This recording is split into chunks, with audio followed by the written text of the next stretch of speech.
Why, hello everyone, my name's Steve. And I'm Jim. We're from we're some sort of reenactment group, Yes. but we don't really have a name, but we're going to be focusing on Andrew Jackson today. Andrew Jackson first entered the public eye after the Battle of New Orleans. His troops gave him the nickname Old Hickory because he was as tough as the hardest wood in creation. However, this toughness could barely stand up to the mudslinging of the 1828 presidential campaign, one of the dirtiest campaigns in history. On Andrew Jackson's inauguration day, the White House was packed with people who wanted to see him.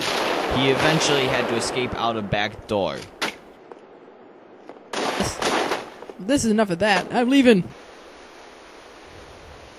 Well, we seem to have glazed over some bits of Andrew Jackson's life, so let's go to those. While fighting in the Revolutionary War at the age of 13, Andrew Jackson was captured by the British. While Jackson was a prisoner of war, one of the British officers demanded that he polish his boots.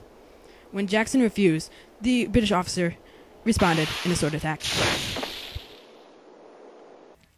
After the war, Andrew Jackson became a lawyer in Tennessee. A wealthy merchant insulted both Jackson and his wife, and Jackson challenged him to a duel, an accepted way of settling problems at the time. Your wife is so fat! Oh, hey. Oh, no, you didn't. Okay, I challenge you to a duel.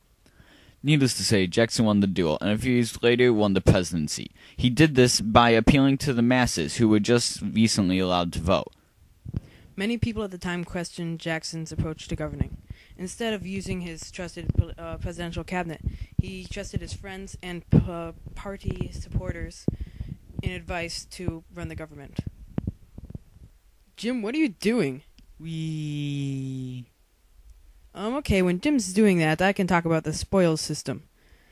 Jackson rewarded loyal Democratic Party members with seats held by the Republican office holders. People came to call this the spoils system because Jackson appeared to be giving them spoils.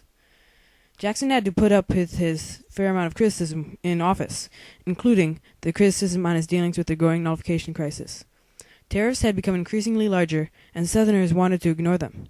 Jackson had lowered tariffs, but not enough to fill the need of the Southerners. And when civil war became a threat, he finally lowered tariffs enough to oppose them. Jackson was a hero to the common people when he slayed the monster that was the government-owned bank system. Jackson distrusted the National Bank, and when he became president for a second term, he cut off funding for the banks and sent the funds to state banks, starving the overly powerful National Bank. Possibly Andrew Jackson's most controversial action was to relocate the Native Americans west of the Mississippi River. This mass relocation was called the Trail of Tears because the Indians were treated very cruelly on their long journey. Well, that's a wrap. I guess. Hey, we're done. Yeah. Let's go play Call of Duty 4. Right? Yeah! Yeah. Let's go do it. Oh, wait, is this thing still on? Dang it.